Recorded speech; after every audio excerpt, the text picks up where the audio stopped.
Good morning students. आज हम poem The Last Bargain के क्वेश्चन आंसर्स करेंगे वर्कशीट में। सो फर्स्ट क्वेश्चन देखते हैं। A sword is a weapon.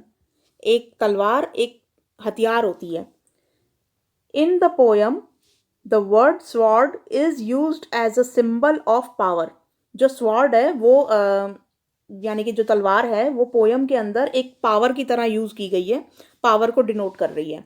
So given below are some more symbols from the poem. ये जो नीचे जितने भी दिए गए हैं ये सिंबल्स हैं वही पोयम के अंदर। तो ये किस चीज़ को डिनोट कर रहे हैं, इनका मतलब क्या था पोयम के अनुसार।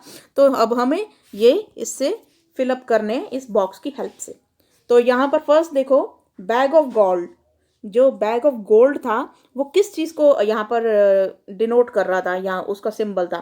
तो ये इमोशंस दिखा रहा था? नहीं। इमोशंस मतलब भावनाएं दिखा रहा था जो गोल्ड का, जो सोने से भरा हुआ बैग था? नहीं। तो फ्रीडम दिखा रहा था? नहीं। स्वतंत्रता को भी नहीं दिखा रहा था। तो ये शॉर्ट लिव्ड हैप्पीनेस दिखा रहा था? क्या ये किसी तरीके की कोई खुशी दिखा रहा था? नहीं। क्या तो ये धन दिखा रहा था? हाँ। तो ये हमारा आंसर हो जाएगा वेल्थ। तो हमारा वेल्थ हम यहाँ पे फर्स्ट में फिलअप कर लेंगे।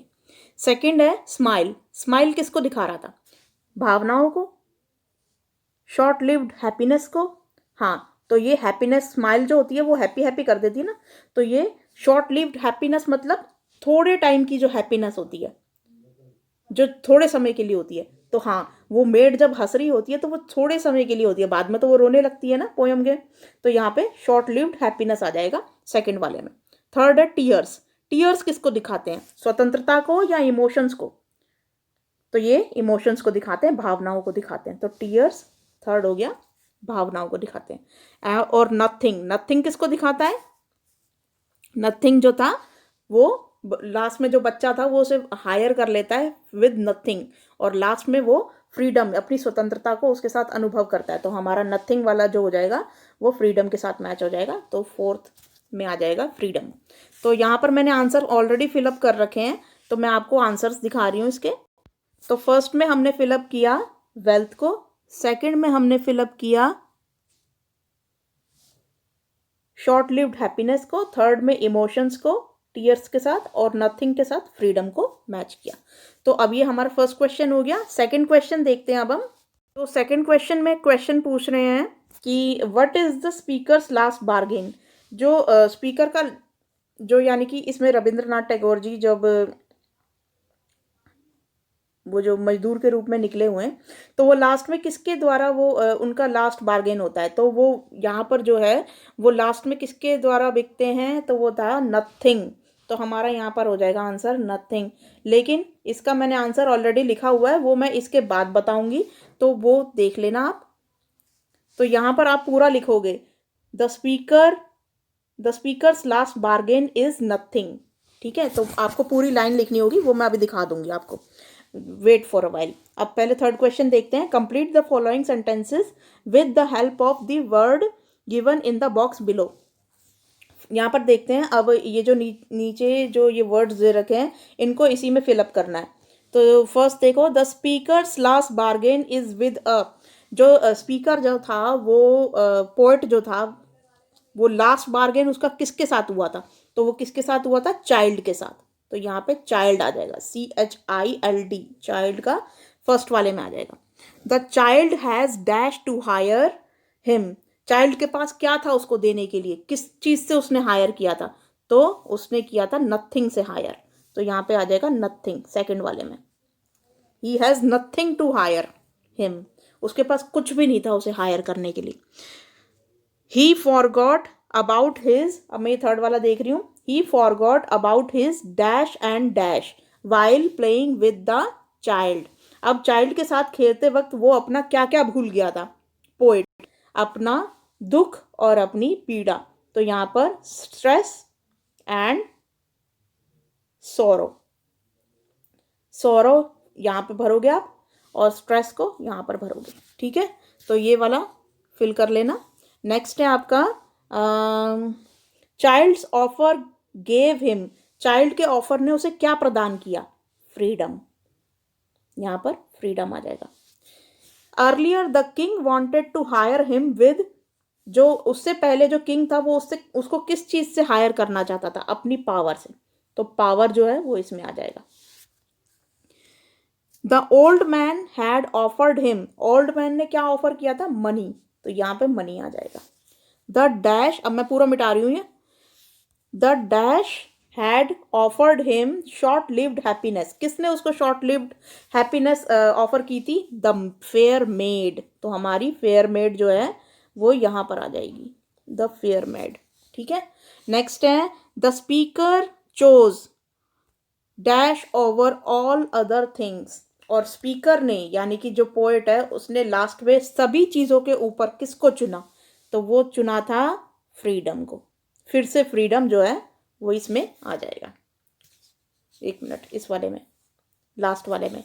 तो इसके आंसर्स मैंने ऑलरेडी फिल करके रखे हुए हैं, मैं आपको दिखा देती हूँ, सेकंड का भी क्वेश्चन का आंसर और थर्ड का भी। तो ये रहे हमारे आंसर्स। तो सेकंड का आंसर देखो, what is the speakers last bargain, the speakers last bargain is nothing the freedom. ठीक है, तो उसने उसको लास्ट में किस चीज़ से हायर किया था, वो नथिंग, और ब्रैकेट में लिख देना द फ्रीडम। नथिंग का यहाँ पे जो रियल मीनिंग है वो फ्रीडम थी, तो उसने फ्रीडम से उसको हायर कर लिया था।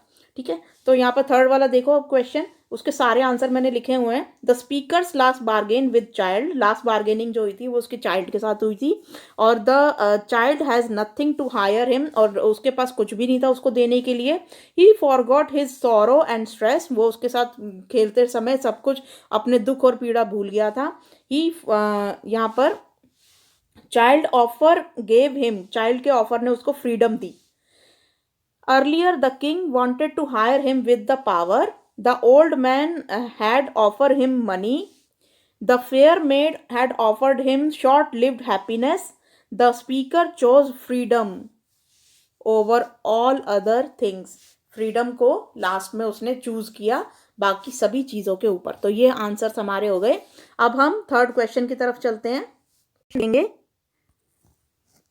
नेक्स्ट क्वेश्चन में कहा गया है कि arrange the letters to form meaningful word from the poem. अब ये जो जंबल वर्ड्स दे रखे हैं, उल्टे सीधे वर्ड्स हैं, इनको सही वर्ड्स में कन्वर्ट करना है इस बॉक्स की हेल्प से। तो अब हम इसे सही वर्ड्स में कन्वर्ट करते हैं। देखिए फर्स्ट वाला देखो, यहाँ पर इससे मिलता जुलता जिसमें बी आ रहा हो, तो यहाँ पर बी वाले जो है सेंटेंस वो यही है, बार्गेन, तो यहाँ पर हमारा फर्स्ट में बार्गेन आ जाएगा। नेक्स्ट है यहाँ पर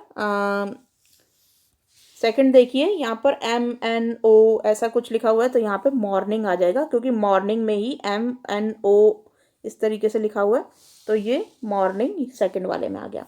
थर्ड देखिए, यहाँ पर CHT ऐसा कुछ लिखा हुआ है, तो यहाँ पे C देखिए किस किस में है, क्रुक में, एक तो H नहीं है लेकिन, तो यहाँ पे चैरियट हो जाएगा, तो चैरियट को हम भरेंगे थर्ड वाले में। नेक्स्ट है हमारा फोर्थ, ये हो गया, यहाँ पे देखिए, एक मिनट, नेक्स्ट में है OOCR, तो ये आ जाएगा। C देखिए हमारा हमारे दो में था, तो यहाँ पे आ जाएगा क्रुक्ड फोर्थ वाले में। पांचवा देखिए जरा, यहाँ पर Y लिखा हुआ है, तो Y देखिए कौन से उसमें है, Y किसी भी सेंटेंस उसमें नहीं है, वर्ड में, यहाँ पर सिर्फ मनी में है, तो मनी आ जाएगा हमारा फिफ्थ में, तो हम फिफ्थ में मनी फिल कर लेंगे। सिक्स्थ देखिए, यहाँ पे सिक्स्थ है RGD, तो ये RGD किस किस में आ रहा है भाई, यहाँ पर ये है G, गार्डन में, गार्डन में, तो हम यहाँ पे सिक्स्थ में गार्डन भर लेंगे। सेवंथ है यहाँ पे मिसल, मिसल लिखा हुआ है, मिसल तो कुछ नहीं होता, सिमल सिमल स्माइल हो सकता है, तो यहाँ पे स्माइल ये रहा, तो ये स्माइल जो है वो हम सेवंथ में फिलअप कर लेंगे। अब है रीड्स, तो कुछ नहीं होता, ट्रीज हो सकता है, टीयर्स हो सकता है, हाँ टीयर्स हो सकता है, तो टीयर्स देखो यहाँ पर ये रहा टीयर्स, तो हम एट्थ में टीयर्स फिल कर लेंगे। नेक्स्ट है सडान, डासन, सैंड, हाँ सैंड हो सकता है नाइन्थ में, तो यहाँ पे देखिए ये फोर्थ में ये फोर्थ वाला सैंड है, तो यहाँ पे सैंड को हम भर लेंगे नाइन्थ वाले में। ये सैंड जो है ना, एक मिनट में इसको, सैंड को हम भर लेंगे यहाँ पर नाइन्थ वाले में। और टेंथ जो है वो HS, अब कुछ ऐसा जो बच गया हो तो वो है शेल्स, ये अभी तक हमने शेल फिल नहीं किया, तो यही हमारा आंसर है 10th वाले का, शेल्स। तो अब मैंने ये ऑलरेडी फिलअप करके रखे हुए हैं, मैं आपको बस करने का तरीका बता रही थी कि ये कैसे किया जाता है। तो ये देखिए, फर्स्ट में हमने भर लिया बार्गेन, सेकंड में मॉर्निंग, थर्ड में चैरियट, फोर्थ में क्रुक्ड, फिफ्थ में मनी, सिक्स्थ में गार्डन, सेवन्थ में स्माइल, एट्थ में टीयर्स, नाइन्थ में सैंड और 10th में शेल्स। तो ये हमारा सारा हो गया। तो ये आज की वर्कशीट थी इंग्लिश की। आई होप आपको कुछ समझ में आया होगा। ये सारे आंसर्स मैंने ऑलरेडी लिखे हुए थे, लेकिन फिर भी मैं आपको कर करके समझा रही थी, क्योंकि आपको पहले करना आना चाहिए। आंसर्स का क्या है, ये तो आप बाद में भी फिल कर लोगे, लेकिन पहले आपको करना आना चाहिए, क्योंकि पूरी वर्कशीट अगर पेपर में आती भी है आपके, तो आपको पहले करना आना चाहिए। और आपको पेपर मतलब पेपर में आंसर तो लिखे हुए मिलेंगे नहीं, तो ये भी तो सीखना ज़रूरी है ना कि कैसे करना है, कौन से क्वेश्चन को कैसे हैंडल करना है। इसीलिए थैंक यू।